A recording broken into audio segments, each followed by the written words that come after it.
and welcome back. This is going to be part 2 of the interrogation of James Hanzey, a now former police chief in Buckeye, Ohio. In part 1, we covered the first half of the interrogation about a whole variety of issues, such as firing a gun into an empty house when he was not even supposed to be at work. Sorry, my dog's playing in the background. If you want to watch part 1, it's in the description or up in the corner. You can click one of the cards and it will take you there. Part 2 is covering the insurance fraud that possibly took place, along with several more allegations. It gets really juicy near the end. Like and subscribe for more content like this. Alright, let's dive in.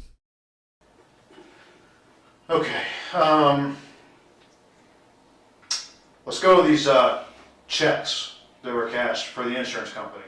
Now, I talked to the insurance company about those checks, and they had some pretty big issues with them. Mm-hmm. All right, that may be something that I'm going to have to turn over to somebody else to investigate criminally. If it gets to that point, I may have to do that. I don't know what the insurance checks that when you were transported to the hospital and you were supposed to pay, you weren't supposed to cash them, and you cashed 4 of them. Oh Lord, you gotta be kidding me. See, Jimmy, the problem with an internal investigation is once it starts rolling, it starts opening the door to all kinds of other stuff that comes in. Mm-hmm. And I have a duty now to at least address it and try to figure out what's going on. In this setting, again, you're under Garrity, okay? I can't use anything you say criminally, period. Okay? Oh, I understand. So, all right, I want you to understand that, before you. This is funny. These checks, I honestly, wholeheartedly, with my life, believe they were my Aflac checks. Because I talked to John Curtis, you can call him and ask him, I got him in my phone. He says, you've got a check coming, and you're going to have checks coming for your follow-up visits. I just got a check, and you can run out to my truck, I'll give you the keys. I got $3,100 out there. I just got an Aflac check for this. Okay. I honestly, wholeheartedly, 1,000,000% believe them checks were mine. This is starting to piss me off. When I found out they weren't, I made arrangements and they were taking money out of my payroll every month. They mentioned that. I didn't fight the system because I honestly believed they were my checks. So did you get any Aflac checks during that time that you were getting those checks? Yes. Okay, so did you wonder, like, hey, wait a minute, why is Aflac sending me another check? No, because he told me that I'd have money coming from follow-ups. Gotcha. Just like a few minutes ago, I go to the hospital. I've been to the hospital since February 4th, every day for 3 hours. I turned in everything he just told me. He said, get everything else you need because you've got follow-up money coming from your Aflac accidental insurance. Okay. That's what I thought those checks were. Have you been able to recognize those checks now when they come so that you don't cash them? Is there Yes. something that you can say, hey, Yes. I can't cash these checks anymore? Matter of fact, I got another check, and I said, who does this belong to? I took it to the village. They said it was me. So I cashed that check. That, guys, was 1,000 fucking million% a mistake on my part. But it was not out to steal anything from anybody. I've never stolen anything from anybody, and I never would and never will. Except for the time clock hour estimation that you did. That's still theft, even if you aren't taking it directly from someone. If you are putting yourself down for hours you haven't worked, that is theft. So I don't know about that statement you just made. Also, it's hilarious that he's getting upset that he accidentally cashed himself a check for $3,000. Yeah, because you're the one that should be upset in this situation. Oh wait, no. If I was you, I would be embarrassed. Okay. That check stuff, and we even talked to the lady with Mayor Carroll, and we got it all upset out them taking money out of my checking account every month. I called the lady, this is my bank number, this is my routing number, they're taking money out. Evidently they're paid off because they don't take out anymore. Every month you call and re-give them your account and routing information? That seems unnecessary unless you switched banks. They should just be able to pull an agreed on amount for a payment plan like you would for Amazon Prime or Netflix. Seems a bit odd to me. Okay, so you guys have made arrangements to get it taken care of? Yeah, there was arrangements taken care of. Okay, perfect. Every month that money came out. Is it still coming out, or you gotta pay? No, it's got to be paid off because they hadn't been taking their money out. Okay. That makes no sense. You just said it must be paid off. Now you're saying they just refuse to take the money back? Get caught in one lie? Just immediately say the exact opposite thing and hope nobody notices. Great plan, Hanzey. All right. Guys, that upsets me. But you gotta understand that. Not you guys. I understand. And you know, Jimmy, I don't want this to be an adversarial thing, man. Yeah. You know, I want this to be just all out there. And again, out of respect for you and the job you've done for so long, I want to give you opportunities here, and that's it. I don't want to force your hand on anything. No. I don't want to give you advice. All I want to do is try to find out everything that Guys, I don't have nothing to hide. There was somebody mentioned a suicide scene where $140 came up missing too. And they said that you had access to the money and that you mentioned that the dead guy wasn't going to miss the money. Do you recall anything about that? No. Okay. Oh, no. Nothing at all? Nothing at all. Okay.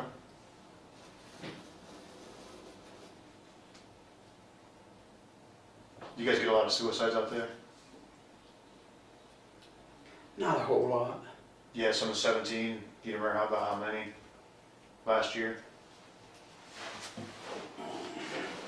You know, the last suicide I was on was with Andy. And a guy had shot himself in a bunk bed. Yep. That's the incident I'm talking about. Yeah. So if you recall that, do you recall some money being exchanged or being taken from the scene? Andy took everything because I couldn't stand the smell. Uh-huh. And I do believe his family came and got everything. Okay. The deceased family did? Yeah. Okay. Okay, what the hell? That is a whole other level of f***ed up. I know officers become desensitized to dead people, but that's just beyond horrid. It's so disrespectful. I don't know about you all, but when the detective asks him about this, Hanzey literally has that look on his face, like a child does when you confront them about something they know they did and they're trying to pretend like they didn't do. It appears to me that he immediately recalls this incident and rebuffs it because he knows how awful it is. I think he took that money. What do you guys think? Yeah. All right. Log sheets. Who's responsible for keeping the guys' log sheets? The guys and gals that work out there, their road log sheets. They write it out during the night and put it in the box. There are 3 months from last year completely missing. Road logs, or are you talking about? Both road logs and actually city council, the reports that you guys send to city council, those are also missing.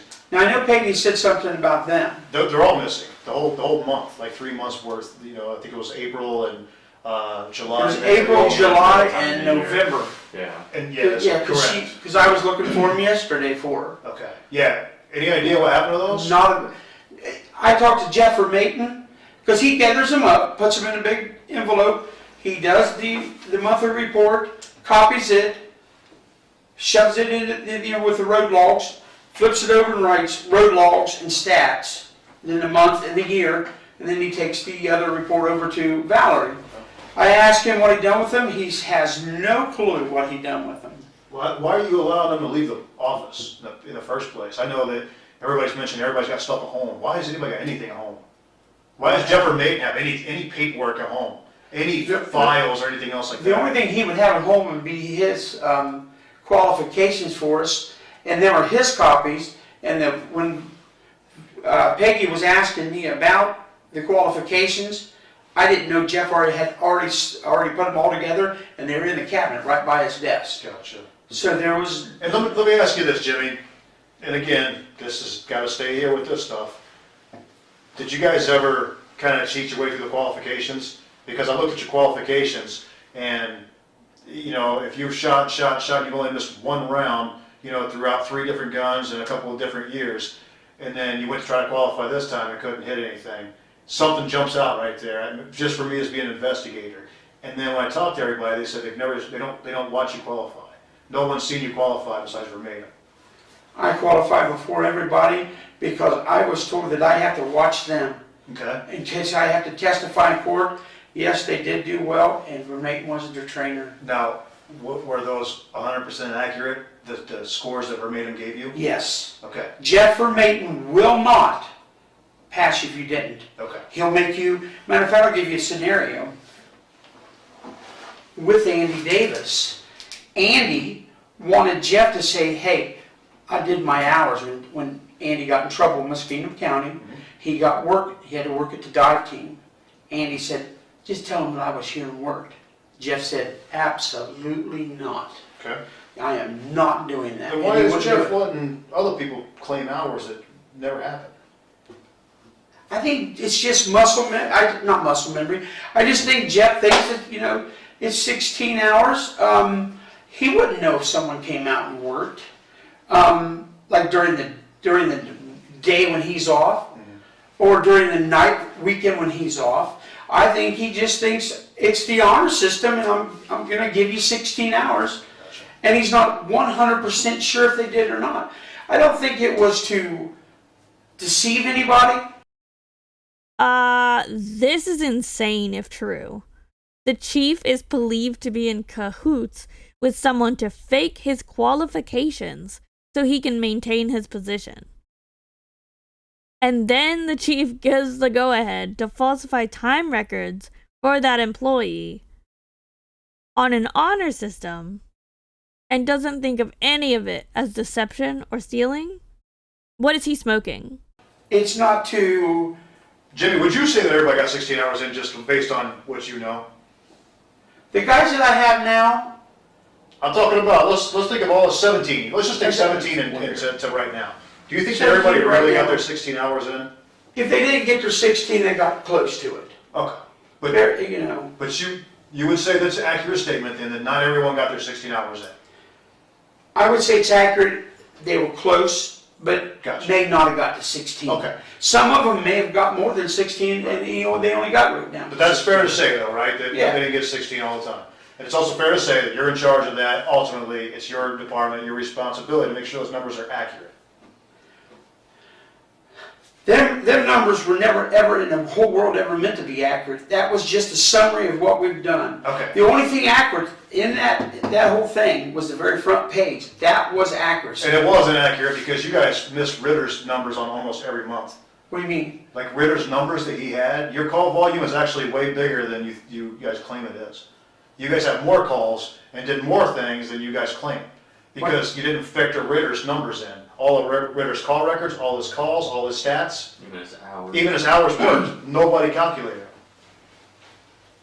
Oh my gosh, the ineptitude of this chief. And just imagine, this is happening all over and they just haven't been discovered yet. Hanzey gives a head nod when the detective asks if it should be accurate, but then he says no. It's clear to me that he knows he's been fudging the system and he doesn't care. Allegedly. Especially since none of this can be used to charge him because of qualified immunity, which is basically a no accountability getaway free card for bad cops to do whatever they please. I know there's situations in which qualified immunity can be important, but I don't think it should be as universally applied as it is. It definitely needs reform. The Ritter's not putting his stuff in the computer.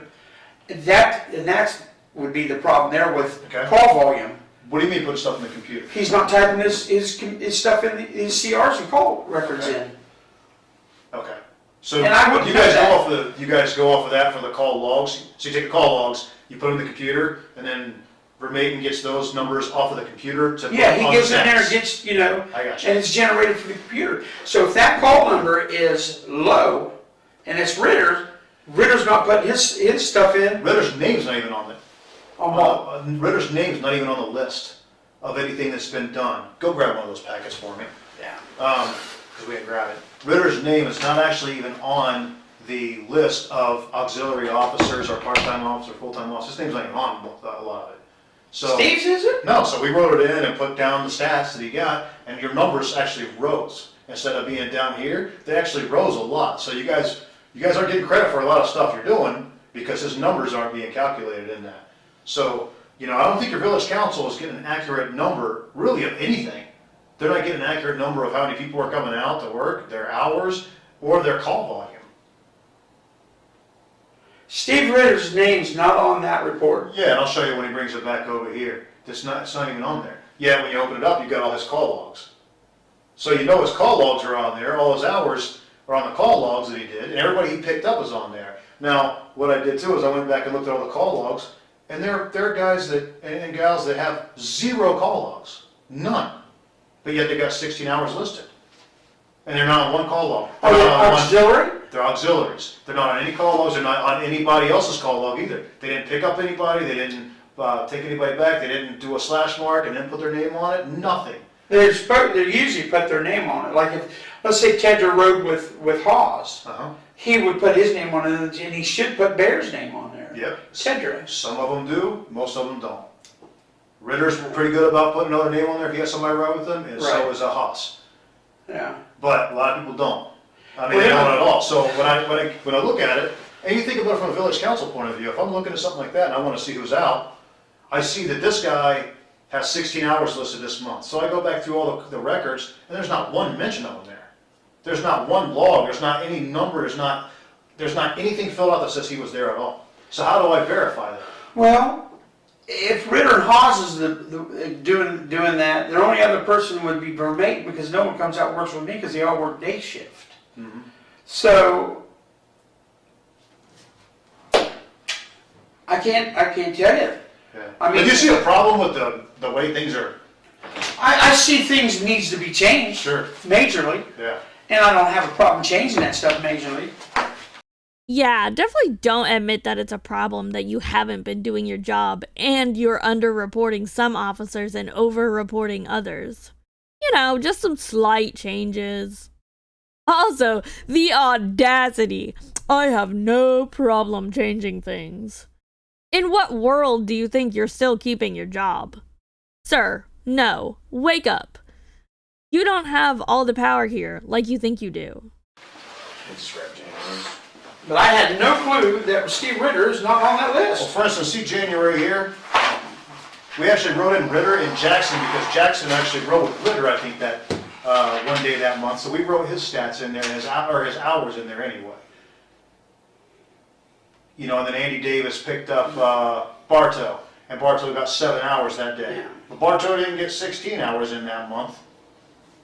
Now, there's times here that Bartow is our bailiff. Okay. And he would do the bailiff. There would be no call log for him. Is there any record of that? Sure. Does he sign in or something? Or do No. That's what I'm saying. Is there anything that's written down for that? No. He comes in and he would be the bailiff. All right. See, Vicki Glover's still on. When is this one? 17. That's January 17th. She was already been gone Yeah. half a year at least. See, this should have been updated. He goes in the computer and gets this every month because he has to change that from month to month. January, February, and then New Year would come in and put the 18. Well, you see your total calls for service is 93. Mm-hmm. That's not counting Ritter's. See? Yeah, he has to go in every month to change the month, and I'm pretty convinced that's all he did. It doesn't sound like he adjusted anything. Not for new hires and not for former employees. It's just lazy. What a mess. Now this number, if that number is off, then Steve Ritter's not putting his CRs in our computer system because this is generated from our computer system. Gotcha. So if that number's off, then Steve's not doing what he's supposed to do and he's hiding his CRs somewhere. Gotcha. Because I'm not finding them because I'll see them in the book. Yeah. But I don't go in and check every one of them in the computer. Okay. I gotcha. But you're right. Ritter's name ain't on this. Right. It's not on a lot of them. You know, so the reports are know just that. generated like that, and then they're turned to city council or village council like that. So, and there's, You know what? I never even thought to even think of that. Yeah, there's a lot of that. A lot of it. Wow. Were there any times, Jimmy, that you claimed some hours that you didn't actually work? No. There's hours that I work that I don't put down on my timesheet. So you working extra hours and not claiming? Yes. My phone would ring constantly, and I'd have to go out. I never put all the hours down. Right. Because I know we're short of money, and I didn't want to work myself out of a job. You can ask any mayor that. Yeah. What's the most people you guys have had out at one time? 2. 2? Yeah, 3. At any time, any given day? Usually 2. Okay. I would work 6 to 4, Uh-huh.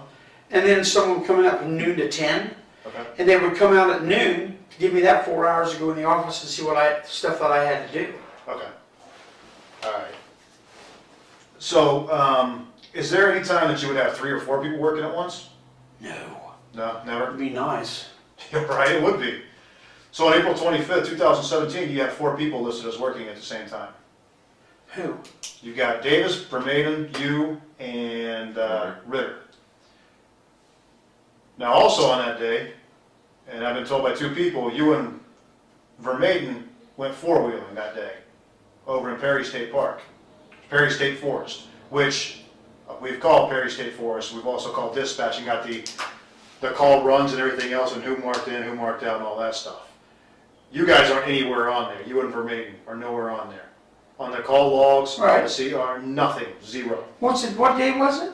April 25th, 2017, it was on a Tuesday. Ritter actually got called into work to cover for either you or Vermaiden, one of the 2. He was not on his regular scheduled days. Yeah, okay. Do you remember that day? Do you remember going 4-wheeling with Vermaiden? Yeah, Okay. yeah. It was on We've that. been 4 several places. Sure. That was on a Tuesday. And do you remember going to Perry State Forest? We've been there several Do times. you remember going to Muskingum first? And then they're not open, then you went over to there?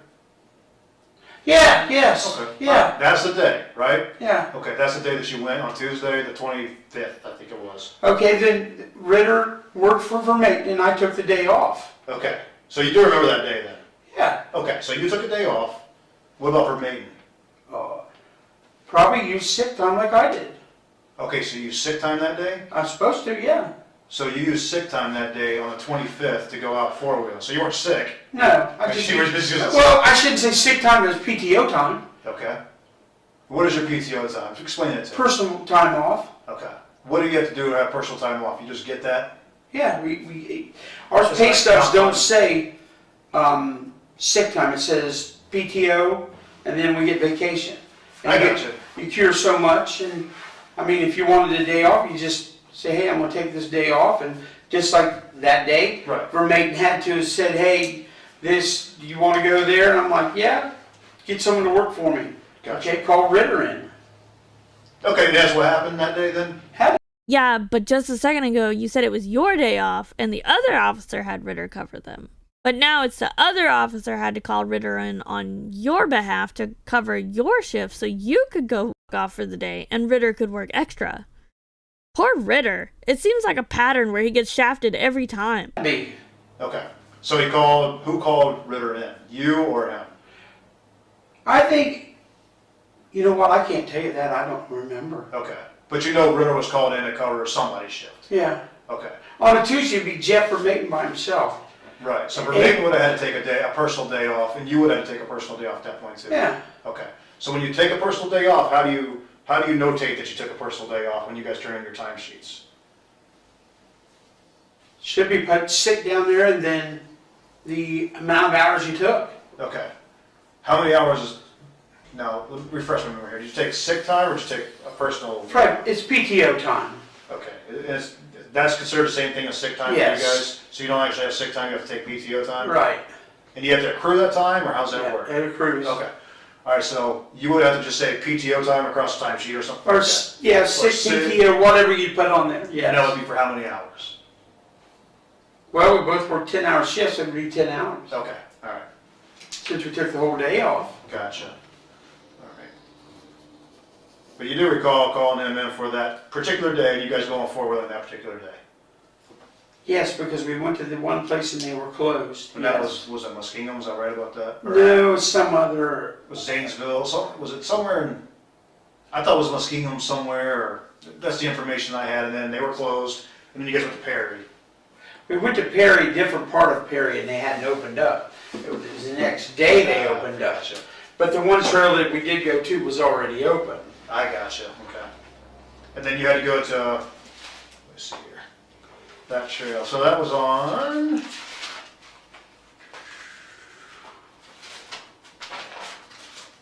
Make sure I got my paper right here. That was on the 25th, right? That's your timesheet, right?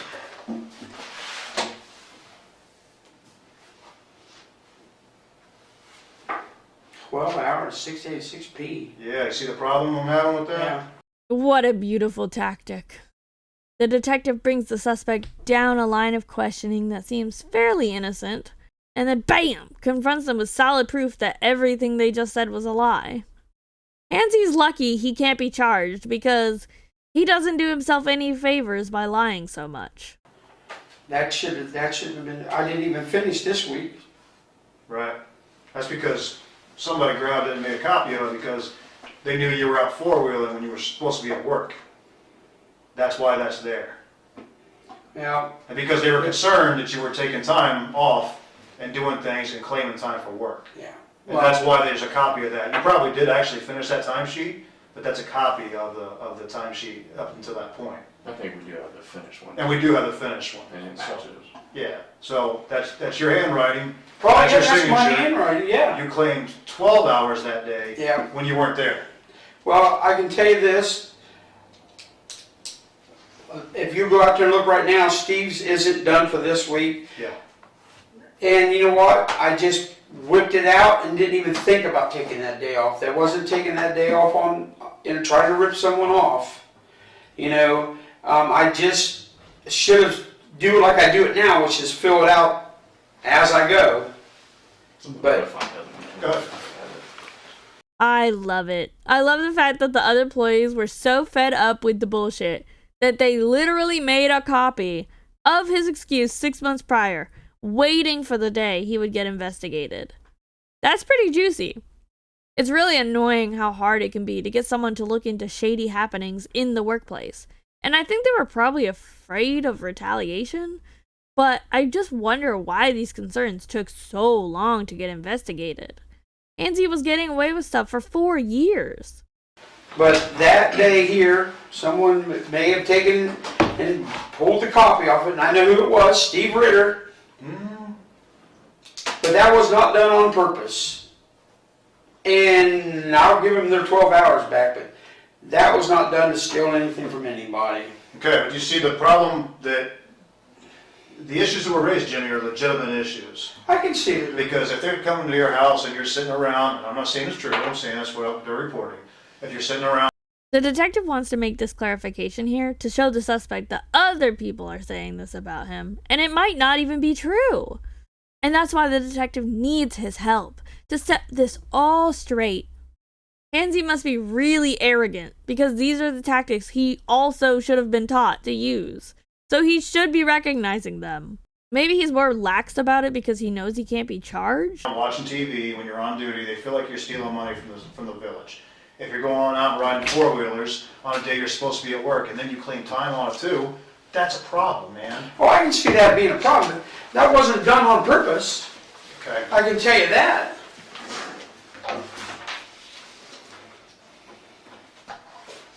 What's her maintenance say on that same day? Check here and get to the end here.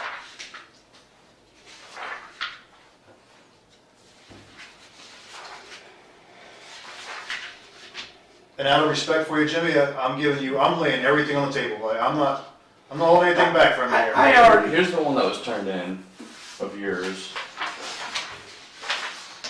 That's just another tactic to get Hanzey to confess more to the detective. If he pretends like he's completely upfront and honest, then it will make a suspect more likely to want to keep talking. Even if it leads to more lies from the suspect, those can then be used against them later on in the interrogation or in court. The detectives have a lot more on suspects than they lead the suspect to believe, and it all aids them in applying pressure to that suspect. And I'm looking for meeting, Jim. You were past it, or one. That right here. 425. And Vermaiden was with you, and Vermaiden claimed 6 hours. Why would he claim 6 hours when he's supposed to work on Tuesday? He works noon to 10. No idea. So that should, I don't even know why that was put there. That was noon to, it should have been noon to 10 instead of 4 to 10. And it had been 10 hours. What time did you guys get back from that trip? Oh, hell, I don't remember. Was it dark? No. Maybe he tried to come in later, I don't know. But he put down numbers too on that day that he wasn't at work. The Ritter had to come in because the two of you were both gone. And the dispatch traffic had Ritter on there, not you guys. Yeah. And obviously, here, 4 to 11. and you're being honest with me, that, you know, you guys were out there on the 25th. Oh, yeah. You know, so that's the problem, Jimmy.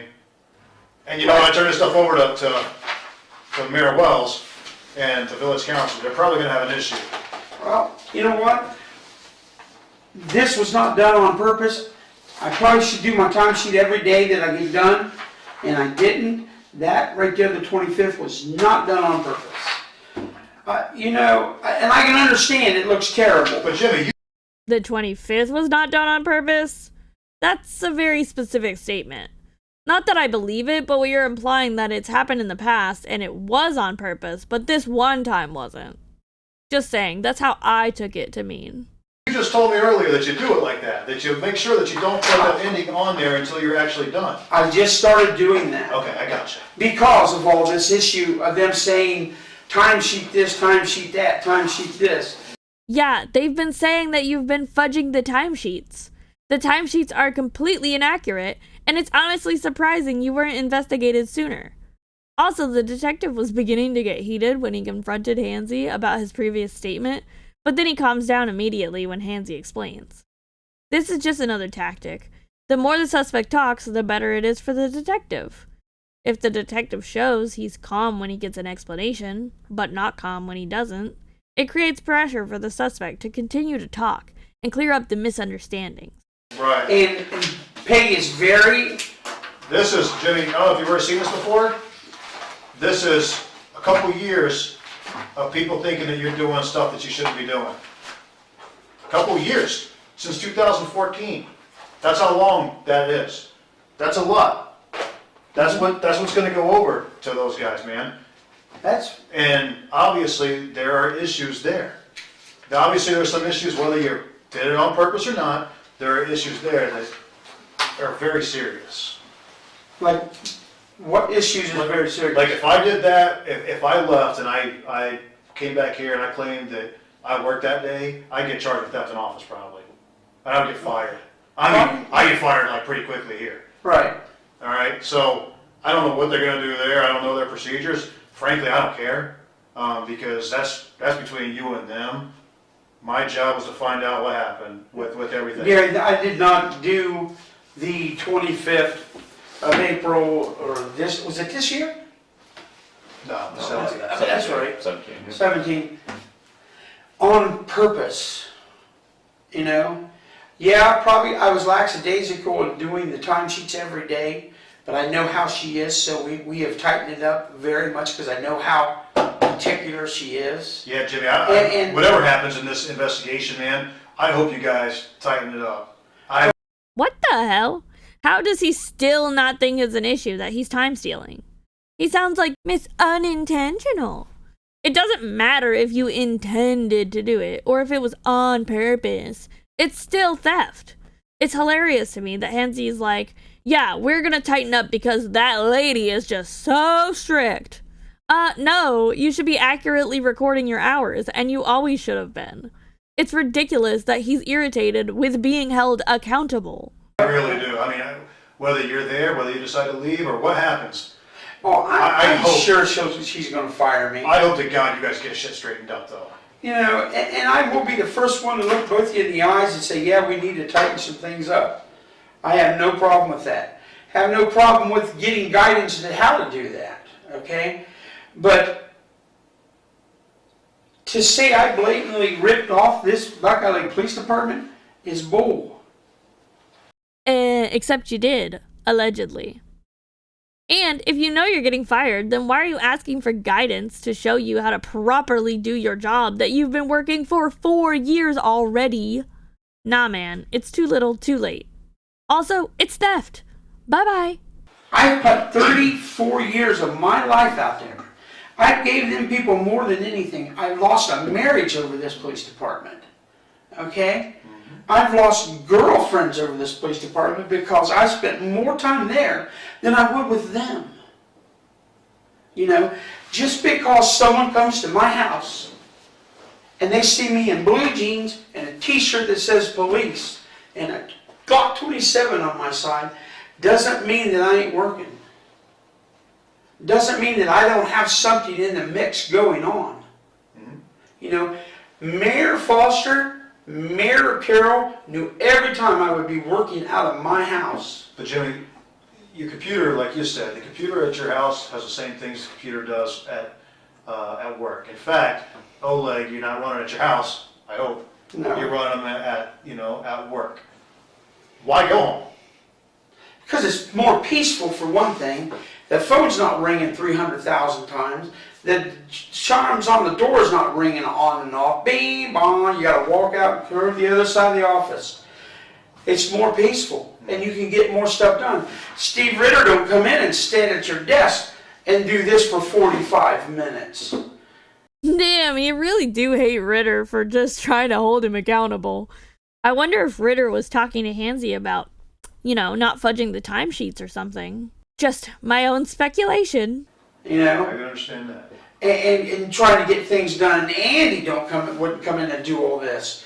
And you're trying to get something done. It's like being pulled 17 different ways. Yeah. Like you're Stretch Armstrong. Mm-hmm. Yeah, it's impossible to do. I understand that. Hell, it's impossible to be in your position. A lot of times it's hard. Yeah. I get it. And I can tell you exactly, and you can just look at me and tell me it's none of my business. I don't care. That stuff coming out of there is from Steve Ritter. Steve Ritter wants my job. I'll tell you what, I'll be completely 100% honest with you because I don't bullshit, and I'm not bullshitting you now. That did not come from Steve Ritter. Some of it had to have. None of it did. None of it come from Steve Ritter. Nothing in that book came from Steve Ritter. No. Oh, that's so beautiful. He hates Ritter so bad, but he can only say, oh, when he finds out it's not Ritter. It's so wild that he thinks that the fact that it even came from Ritter, which it didn't, would matter. If you were doing your job, there would be nothing to report you for, and thus no reason for an investigation. Nice try, though. Let me just say this. I'm gonna conclude. I'm gonna end the whole thing on this, Jimmy. Whatever you do, whatever you decide, I want you to understand and know that we respect you. We've known you for a long time. I hope things work out for you. I really do. I'm sorry that I, even got pulled into this thing because it's unpleasant. It's not pleasant for me to have to investigate you. Okay? I took no joy in this, believe me.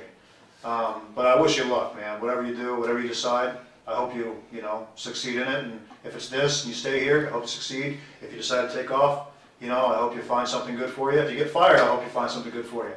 All right? But I want you to understand, there's no animosity here. There's no hard feelings, no matter what. And I hope you feel the same way. There isn't. I understand what you guys had to go through. I understand what you guys are doing. But the mistakes that were made, and there was mistakes made, but none of them was done to rip off anybody, discredit anybody, get any extra free money, or pad anything, or anything like that. The auxiliary hours and for Maton doing them, I should have overseen it, but when you delegate something, I probably should have just made sure it was right. Or I should have just did it myself. It's very simple. Delegate and then check over the work when they're done. That's the whole point of being in charge. Training a bunch of people to do work and then following up to ensure they're doing it properly. Not that there aren't more duties, but as a supervisor, you become responsible for the mistakes of your employees when you actively don't do your job, which includes making sure they did theirs. That's when you get paid more. But when you got so many things going on, you delegate to this gentleman. Absolutely. Yeah. And you guys are good friends, I'm sure. But you believe in him. I do. Yeah. And I believed in Vermaten. My problem here, I should have probably just made sure that it was done right. But I had no doubt in him that because he's done stuff like that before. I guess. Probably? No, definitely. What is with you? Just for future reference, Jimmy, I trust them, but I verify everything they do. Well, and that's what I should have done. I mean, and that just keeps me, because since I've got some vicarious liability and all this stuff, with them or with the other detective, I got to make sure that I'm doing they're doing the things right, so that doesn't come back on me. Ultimately, you're the head of the police department. You're the top fish over there. Was, but I'm sure. But you know what I'm saying? You are. Oh, I know. And so ultimately, who's it come down to? I know exactly. So, as unfortunate as it is, it's going to come down to you. Oh, I know. And it's going to come down when you guys give her a report. It's going to come down and she's going to let me go. But you know what I'm giving her. I lay it all on the table. There's no surprises, all right? And that's all. That's the respect that I want to show you. Is I'm not pulling punches here. I'm not hiding anything. I'm showing you my entire hand. I'm laying out for you so that you yourself, if there's a decision to be made, you understand these are the cards that are being played. Okay? Right. Exactly. And I'm giving you that respect to say, here's my whole hand. This is it. And I've been 150,000,000% honest with you, gentlemen. So, question for you guys. Do you trust when people go beyond 100% when they say they're being honest? For me, it's like, what is the point of saying 150,000,000% when 100% is sufficient? Leads me to believe that the suspect really wants the detectives to believe he is being honest, so he's over-exaggerating the number. Plus, we've seen him lie a bunch already. Let me know what you guys think in the comments below. I appreciate it. I didn't have nothing to hide. Just like this whatever date that was, and my hours are down there. I come in here with nothing to hide because I didn't even realize that. Mm-hmm. And I should have done it day by day, like I am now. I didn't even realize that, to be truthful with you. At the end of the week, you got so much stuff to come and go to the second week. I know, but you can't estimate, man. You can't go back to that kind of thing. You say you're estimating your hours, with Vermaiden estimating the hours and you estimating the hours, and then the estimates for city or for the auxiliaries, and then you're giving that as an official document to village council who's making a public record. None of it's accurate. Yeah, now I see where she come up with this letter of accuracy of reports. Now I see where she come up with this public records request or documents or something like that. Yeah. And I agree. I should have did a little bit more due diligence when Jeff was making out the reports. Yes, I should have. Yeah. Now, Jimmy, how long have you been at Buckeye? Like your total years of service? How 33, 34 33 years, a lot of time. Do you feel in any way that the village owes you anything? This detective just called Hanzey on his shit. In my opinion, that's exactly how he feels. Like he said, he's given his whole life to this department, even lost his marriage and his girlfriends. In my opinion, he thinks his time investment into the department means that now he's at the top. He deserves a life of leisure where he doesn't ever have to worry about anything again. He's the big dog and reaping the benefits of his hard work. Except for the fact that the position itself, with the power and the pay, is already the benefit. Getting paid to do whatever you want is for retirement. So you should have just stayed retired. As in what? All the time of service that you've given to the village of Buckeye Lake, do you feel that they owe you anything? In this matter here, are we talking? Well, or anything? I think it's come to a point where, you kind of get into this complacent, this is how it's been done, this is what we do. You mentioned I take a lot of phone calls, I do a lot of work outside of your actual hours. Mm-hmm. I do too. I do the Facebook page, I do a lot of other things. I don't necessarily feel like, the city owes me anything, but, there may be times where you said, well, okay, I worked 8 hours today, but I did 2 hours outside of work. Because you probably did, but you didn't actually log those hours in uniform at the desk or anything. Right. I mean, in instances like that, do you feel like it's a wash when things like that happen? No. Okay, and you don't feel like the village owes you anything for all the service you've done, and, well, okay, I worked this much, yeah, they had, I gave them an hour over here, it's not a big deal, I'm basically getting it back. You don't feel like that whatsoever? Okay. I like to get paid for what I work. Like I said, I didn't turn in some hours because I knew I'd work myself out of a job. And that's the way it's always been. I'll give you an example, the reason why. Right before Mary left in December, I asked if we could get a window tint meter for $48. No, you don't have the money. Seriously? Wow, $48? $48. So that's the way we've always been in that village from day one I started. They don't give us nothing. We buy our own paper. We buy our own uniform. They give us a uniform allowance. But we buy our own boots and we buy our own guns and our belts and stuff that whatever the uniform allowance won't cover. You know, that reminds me of something though, Jimmy, I gotta ask you before you take off here. You threw away a bunch of property the other day. Yeah. No, it was boxes and stuff like that. Okay. And one of them was one of our uniform shirts. Yes, I didn't yes. see that. Yeah. Why'd you throw away our shirt? It had been in the back of the property room forever. So Oh, okay, yeah. That justifies it. No problem. Just throw the uniform away after complaining that there's not enough money in the uniform budget. Ugh. He's so draining to listen to, the hoops he jumps through to try and justify his actions. some of the stuff you threw away, was that property or just boxes? Because we found some dried up weed and all that stuff too out there. You understand, you gotta get court orders to throw that stuff out, right? Right, that was just dirt. Okay. That was just the dirt.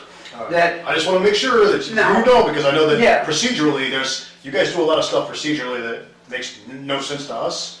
But I wanna make sure that because that will get you in trouble. That'll get you Yeah. in trouble, like, really fast. No, that was just dirt. Okay, so We'd you didn't already throw away cut- anything from No. that was not meant to be in there, or No. they just didn't have you don't have a instruction order for anything, all right?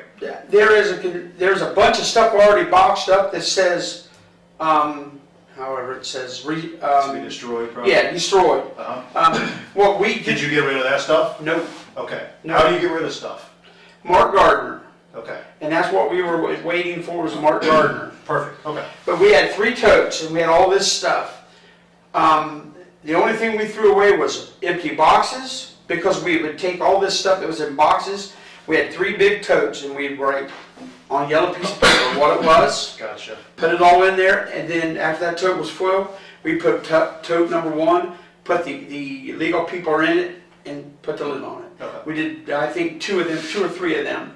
The only thing we threw away was empty boxes, the Pataskala shirts, and I think it was it a planter? I think so. Yeah. Yeah, of just dirt. Yeah. Yeah, that we'd already cut all the stuff off of that and weighed it, Gotcha. and it is actually still in there. All right. I just don't want to see you get in more Years, trouble. and that's been from, oh my God. Right. Like I said, Jimmy, I just don't want to see you get in more trouble Yeah. because of something like that, because that was just a big red flag. Oh, It has nothing to do with. It doesn't really have too much to do with what we're talking about. Right. No, When I saw that, I no. was like, oh, I don't want you to. No, I know gotta better step than out for a that. second. Excuse me for just 1 second. Let me go back to the AG real quick. That discharge, just curiosity's sake. It was Vermaeten went in first, then you, and then Ritter. Now, did you guys have any type of police identifiers or anything as the 2 people going in first? For making, police. So he just did a verbal warning Yes, going in. police. But you guys didn't have any uniform, any throwovers or anything, any type of identifier that said that you were police in case a resident like you've got encountered here? you. Whether it's a badge or, we have the vest that Yeah. just say police. For making, I didn't. You did not, okay. Yeah. Is there any reason why you didn't have Ritter go in first? Because he was in uniform, correct? He was working the road that night? He had the rifle Okay, and he had a flashlight. okay. It's Is why. just a tactics thing. I mean, Yeah. if, it has been a defense used in court cases throughout the country if an ununiformed officer with no police identifiers enters first and gets shot and killed, that person has made that defense that I thought it was an intruder. Right. So, just a tactics type thing, just Yeah. moving forward. And you had a uniformed officer with you, and, just trying to clarify, well, why not just have him go first? Because at least you have your first line of, yeah, he's an officer, he's in uniform, you should know it when you see him. So, Wow. That hits different after the Breonna Taylor case. Some officers do realize the danger of not dressing as police and then breaking into people's homes. I think he made that point pretty eloquently. It makes no sense not to send an officer who's clearly dressed as an officer into the home first. People have the right to defend themselves against what they believe to be a home invasion. They're lucky that this didn't go differently and that no one died. They weren't thinking, but fortunately for them, they got lucky. It's appalling that police are even legally allowed to access a home without wearing police gear, identifying themselves as police. But such is the ridiculousness of our legal institution. I was just trying to clarify. And you make a good point there. I mean, it just went down so damn fast that it was. Yeah, it seems like it, and I don't fault you, and I don't, Sergeant Smith doesn't either. I mean, if in the heat of the moment you feel you had a duty to respond and you guys were that close and you were able to, great. Now, did you necessarily go about it the right way? Maybe, maybe not. Maybe there's a better way. Maybe you could have just held the trailer, called the county, whatever.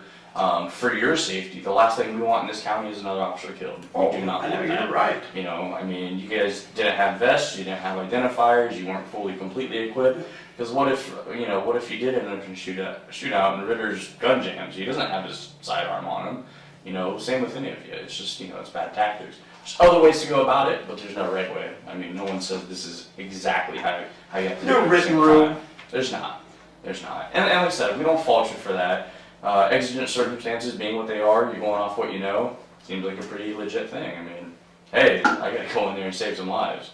That's what we're built to do. It's just how we are. So I get that. I understand that. But if anything, learning lesson, if anything. So. My lord. You alright? Yeah. I've been pounding coffee and water. Man. Yeah, I can. And we're talking about vests. We've asked for vests for so long. Mm-hmm. Yeah, I mean, it's just one of those things. I mean, there's still departments in the state that, if you get one donated, you get one donated. If you get a hand-me-down, you get a hand-me-down. If you don't get one, well, do you want to go into work and, without one? May or may not. So, I understand that. It's definitely an issue throughout the state, throughout the country. It's definitely an issue. Hey, Jimmy. Yep. I got a thing in here. I just want to read this. I spoke with Randy from the street department today. Randy said Terry Small got in trouble. That Terry was caught by Jimmy carrying a battery, and Terry told Randy told Terry to tell him that Randy knew. Jimmy then confronted Randy, and Randy said he didn't know anything about it, but Jimmy did nothing about it. You remember that? Oh, I caught. Terry was walking across the parking lot. Yeah. And I asked him about the battery, and he said Randy. Randy said he could have it. Okay. And it was an old battery that went to the siren. And then when I asked Randy said that no, he did not tell Small to have it. Okay. Randy didn't want any confrontation between, just wanted Terry Small not to come back. And so did Mark Dimmick was underneath. He was underneath Mark Dimmick at that time. Okay. So that's why nothing was done, because they didn't want any conflict. Just tell Terry he's not allowed back at the street department. Right. But if you see this book, Jimmy, like I said, this is a book basically about Jimmy. That's fine. All right. I mean, Jimmy called, asked me to come in at 11, said he had a funeral meeting to go to. Took a cruise to the funeral. 3:20 call, said he was going home for the day. At 3:20, so he went home for the day. It's literally day by day for years of you going home, or you not coming in, or you saying you were somewhere that they said that you weren't at. And I'm just saying this is what this guy's saying over and over and over and over again. That is Andy Davis. That's right. It's Andy Davis. And Andy Davis is the only other one you have complained about. It's almost like they didn't like that you were being sketchy, allegedly. And you didn't like that they were trying to hold you accountable, allegedly. But remember, this is Andy Davis, but it's also former employees that I've talked to saying the same things. It's also current employees I'm saying, they're saying the same things. Just honestly, Jimmy, do you think that you're doing a great job over there? From, let's say 2015 on, do you think that you're doing the job that you should be doing? Yes, I do. Okay, why do you think so? Because I get things done, and just because that I'm not in uniform every day of the week, doesn't mean that I'm not doing something for that police department. I look for grants for cars. I look for grants for equipment. I even look for grants for generators for the police department in case the electric goes out. When the electric goes out, we're done. Our department's done. Next door has a generator. You guys can't just tie into it? They wouldn't tie us into it. So I look for grants and stuff like that. Today, I've been reading the new DUI laws and getting up on the new unclassified misdemeanors on your DUSs and stuff like that. Getting ready to put that stuff out. Well, Jimmy, you know what? Didn't really want to go here with this, but I'm going to anyway because, again, it's out of respect for you. But, you know, we had quite a few officers, too, say they went to your house because you were threatening suicide. What? 3 officers told us that. Who? The 3 that were there. 3? They said that you wanted to kill yourself because of the insurance checks. You recall it? You recall that? And the reason I'm telling you this, Jimmy, I don't even care if you answer. This job will stress you the hell out. This job will get to you. This job will take you. They'll just take you to a point where you're like snapped. Jimmy, I'm just telling you because again, it's out of respect for you. Yeah. If the job's getting you this bad, maybe you got to think about it for a while and say, is this what I want to do? No. You know what? The insurance check, and it wasn't an insurance, it was about my insurance on my house that flooded my washroom. And I said, you know what? I said, I'm just freaking sick and tired of life. Yeah. And everybody at that point overreacted. But you do remember that then? Yeah, but I didn't actually say, I'm going to kill myself and, Right. No, I said, my words were, I'm fucking sick and tired of life because every time I turn around, I get fucked. Well, Okay. I will say I have to agree with him on this point. Life is extremely exhausting when everything just keeps going wrong. The lack of effort and work he put into his job, that's on him for losing his position. The rest of the stuff out of his control that causes stress, like flooding and losing part of your finger and etc., I understand how challenging it can be to push through that. So I get what he's saying here. He's exhausted, stressed, overwhelmed, and over it. I feel for him on this one. He's clearly been fudging stuff and making mistakes and doing things wrong, but I still feel empathetic towards his plight in terms of the things not in his control constantly going wrong. It scared enough people that they were It scared Jeff from Macon as we were scared. It did. It scared the shit out of him. Yeah, I know it did. So, and he knows there's 3 reasons, well, let me use this hand, 3 reasons that I would never hurt myself. First of all is my son. I love that boy more than anything. Then there's 2 little girls that pisses me off.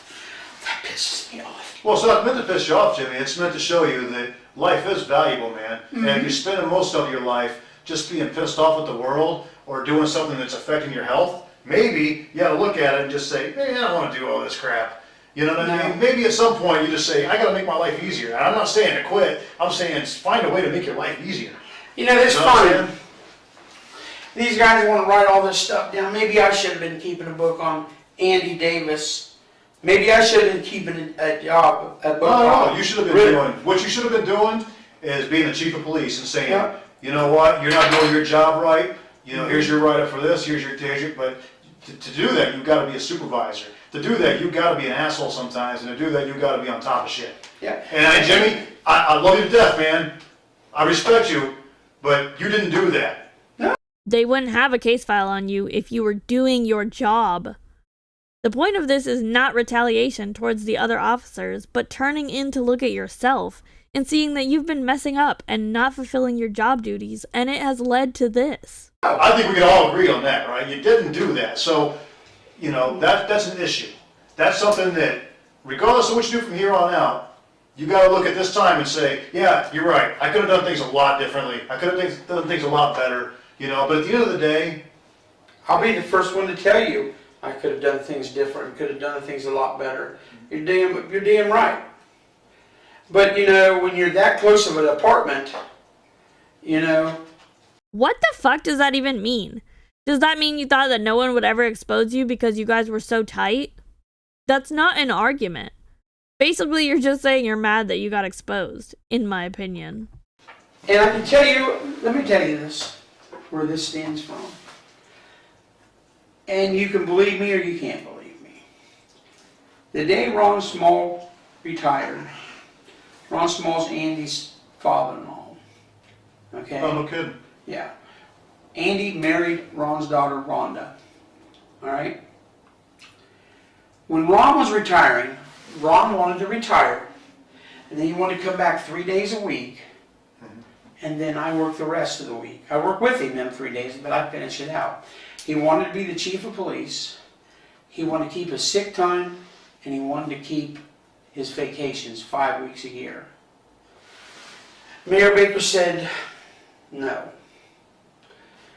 I don't know what happened between them, but one day I come in the office and Ron said, if I would retire today, who would you put in your place? I said, well, I'd probably put in Andy. He said, good, because if you had said verbatim, I wasn't retiring. I'm retiring as of Friday. All right? So you promoted Andy to sergeant because of that? No. Okay. He said, Andy's your new sergeant. I've already worked it out with Mayor Baker. You're going to start him out at this amount of money. Okay. I didn't know I was going to put him on a sergeant or anything else. I thought maybe he'd just come on full-time as a patrolman, but okay. Ron already worked everything out. Mm-hmm. So that was in 2013. 2014, I reached the point where I could retire with Ohio Police and Fire. Okay? I asked the mayor, which was a new mayor, Clay Carroll. I'm to the point where I can retire. It's not going to do me a lot of good to work. Can I retire and can I come back? I said, this is what I'll do. I'll give you my sick time and I'll give you my vacation and I'll start at zero. I said, then you won't have to find someone. You already know I can do the job. He said, let me kick it around. 2 days later, he called me and said, yes, you can. It's all right. Went to the retirement board and I retired. Knowing Ron was going to be madder than hell. Ron's a very vindictive man. Ron's a very greedy man. And nothing in this world matters anything other than money to that man. Okay? So, I said, let me be the one to tell him. I think I can tell him in an easy way that will not piss him off. Boy, was I wrong. He called me every name in the book in the Dollar General parking lot. He said this was his favorite words, was bullfuck. He left. He called one of our council members, just tore them a new ass that he was friends with, Barry Heron. And then 2 weeks later, he calls the Mayor Carroll and tells Mayor Carroll that I'm worthless and I do nothing. And I've never done anything. Threw me under the bus. So, this little book that we have here is from his son-in-law because Andy is the same damn way. There ain't nothing in this world that means more to Andy Davis than money. So you proved him right? That you were useless and did nothing? To me, it sounds like he might have cared about the department, and he was pissed knowing you were going to ruin it. You seem more to be the one who cares about money. Maybe you gave up your vacation time to get the retirement money, and then came back and just put down hours that you didn't work in order to make up for the time you lost. Just my 2 cents. You know? So, this is driven from that. Guys, you can say, oh, this is a bunch of horse shit. You could, oh, he's full of shit. Tell that fat ass to go back to Buckeye Lake. That's the 110% truth, Gary. And I would take a polygraph exam 1,400 times over, and it would come out the same, that I'm telling you the truth. I've told you the truth all day today. And I appreciate that, Jimmy. I have nothing to hide. You know, yeah, you bring things up, should have been tightened up, you're right. I appreciate that. I hope you tell Mayor Wells that I don't have any training as being a big supervisor, because every time we ask to go to training, we don't get it. It gets denied. They denied $48 rig window 10. You think they're going to give me $320 to go to? No, I understand that. We've got a deputy chief that'll do the same thing, try to get things and little tiny things, and he likes to poo-poo on everything like that. But we get it to an extent, believe me. But, just like the day that he says I was working, I put down I was working, but I was four-wheeling. I didn't do that on purpose. That is 100,000% typo. Okay, Jimmy. I mean, I'm not angry at you guys. Well, I hope not. Yeah. I certainly hope not. Why would I be angry at you guys? It's nothing. Right. You guys got dragged in the middle when only was supposed to have been an accidental shooting. Right. And then I don't know how all this came about. Yeah, that's typically how investigations go. The suspect has no idea what the detectives know, and ends up getting bombarded with all the evidence, real or fake, and then they try and talk to clear it up, but it only leads to them getting in more trouble. If you did your job properly, maybe you would understand this as well. I gotta go confirm something real quick with these guys and outside, make sure that we're good to go. Yeah, I think that's why I'm gonna check one, because I got one more thing. All right, Jimmy, we're gonna let you go in a minute, man. Hold on a second. Deputy Sheriff's here to take me to jail, isn't he? I don't think so. No. Okay. I sure hope not. I wasn't made aware if that's the case, so. I have done nothing to go to jail for. No, and like we said, this is all under Garrity, so this is a completely different circumstance, I appreciate that you guys show me some of these things. I really do. Well, like Gary said, we just want to be upfront and honest, because we're not trying to be shady, we're not trying to be conniving, and I don't think you guys have been. We're just trying to put everything out there and just be open, and we're trying to be the unbiased party we're on the west side of the county, we're the stepchild as it is, so it's a little bit easier for them to ask somebody who is still within the county, just a different agency. Yeah, that's the same things I had on here. You're good, man. No, there's no tricks, Jimmy. We don't have a deputy waiting for you. I seen it. I was like, man, am I going to jail? No. You're not going to jail. All right, this is internal investigation. Nothing that we talk about can be used. Yeah, Jimmy, you're a cop. You're allowed to do illegal things and get away with it, only losing your job in the process. That's obviously my opinion based off the evidence the detectives brought into the interrogation, but also a little bit of sass towards the absurdity of qualified immunity. Gary, I appreciate you more than you think, because you've showed me a few things that I should tighten up, and I need to tighten up. Yeah. And you showed me that I put a little bit more faith in people that maybe I shouldn't have. Just because they're friends and we go out and eat dinner and everything, doesn't mean they're going to do exactly what they're supposed to do. Absolutely not. You got to separate business from friendship. It just has to happen. That's hard, because when you all work together, right. Oh, yeah. We all work together. We're all very tight, but at the same time, I get my butt kicked in sometimes too when I do something stupid, which I should. I don't want to lose my job. I have 34 years in. I have a lot left in me to go. I do know there needs to be things to be tightened up, and if I get the chance, they'll be tighter than nuns. I gotcha. I know where you're going. And that's why supervisors are not supposed to participate in out-of-work activities with their subordinates. You don't want to show favoritism or let poor work performance slide by just because you like the person. You, as the supervisor, have a duty to hold your employees responsible for properly doing their jobs. If you can't separate work and friendship, then don't become friends. With that. But, I've been 100% honest with you guys, because I came in here, like Jeff not wanting to take the CVSA. That was bullheadedness. That wasn't because I don't believe in them. My attorney says he doesn't believe in them either. Sure. It's unproven science. It's unproven. There are things down there that are really good aspects, I think, too. There's a lot of the pre-interview stuff that are really, really good. Now, did I take a CVSA? I'm not going to give you one.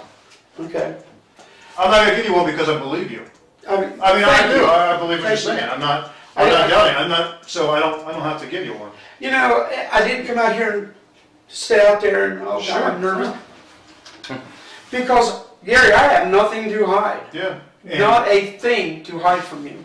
And again, Jimmy, like I said, man, it's a respect thing for me. I respect the time you put in, the job you've done, and everything else like that. So, I just wanted to give you all the information so you're aware of what we've got going on. And I was meticulous. That's why it's taken a long time to get to you, because I wanted to talk to everybody, because I didn't want you to come in here and me only have half the knowledge. Okay, Right. I wanted to make sure I give you the fairest shake possible. So That's the way you have to do it. I hope we can leave as friends here, and no matter what happens, We're going to leave as friends. understand that I want to do as fair as possible. Okay. I mean, you did what you was asked to do, Right.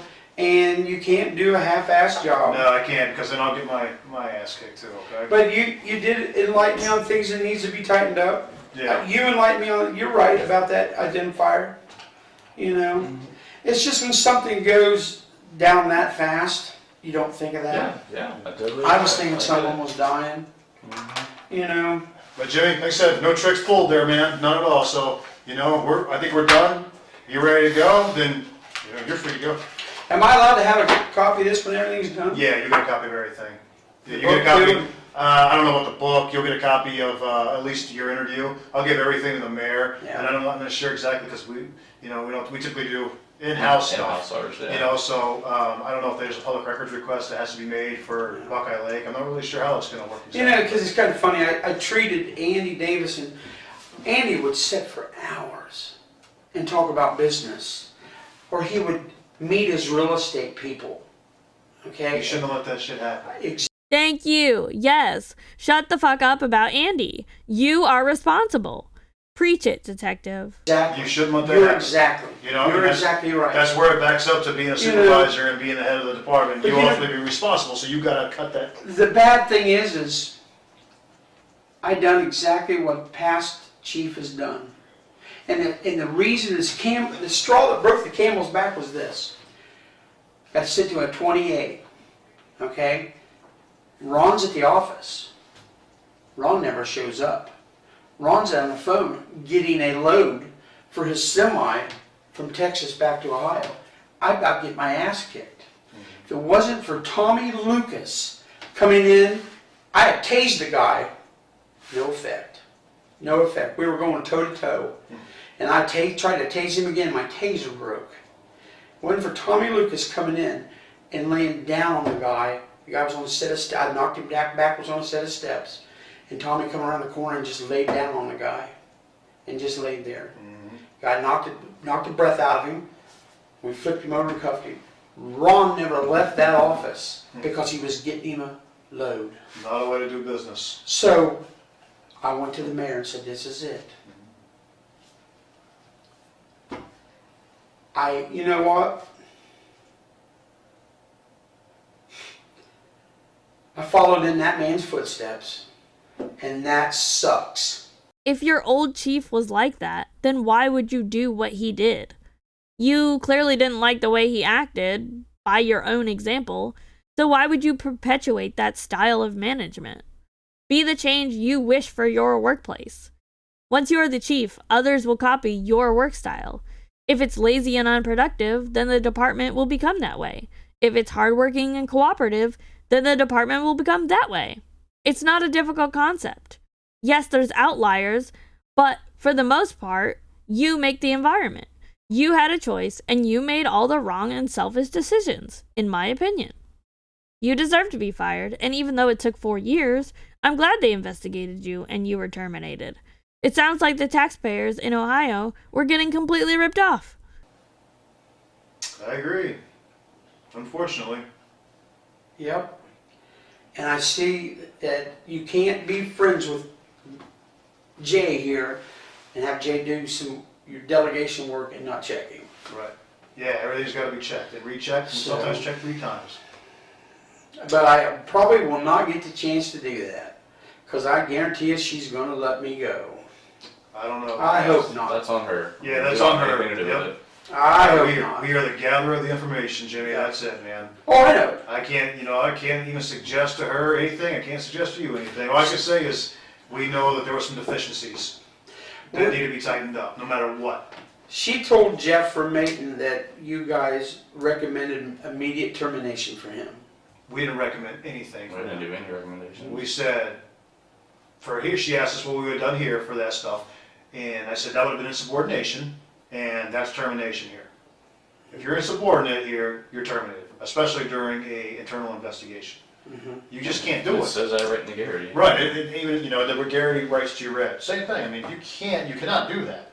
So, anything that she does, that's completely on her. Right. Whatever her powers are, that's between her, village Your council, village, yeah, your solicitor guys, and all that. That's has all them. absolutely zero to do with me. You know, and anytime she's asked me a question on what should I do about this, I've told her, contact the solicitor. Right. Because that's the only advice I can really give her. Contact the solicitor, do it that way, and that's, you know, then you're covered. Yeah, we I'm don't not dabble giving- in that game. Yeah, no, That's for the I- attorneys, Yeah, that's why that's they exactly. get books. Now, that's a game that, you know, if they wanna play that game, that's for them to play, not for us. You know, we're the impartial gatherers of the information, and that's it. Now, I'll do a report, I'll do a statement up, and that'll be the information that I was told. And that's it. You know, it's not an opinion, it's not, you know, Right. my opinion to you, you know, is, I try to give you some advice. I mean, it's not really my opinion, I guess it is. But that's to you, you know, from a police officer to a police officer, a supervisor to a supervisor, you know, that things could definitely be tightened up. And I see that now. I see that 100%. Right. I see that. And I agree with you. And I'll probably start tightening them up tomorrow.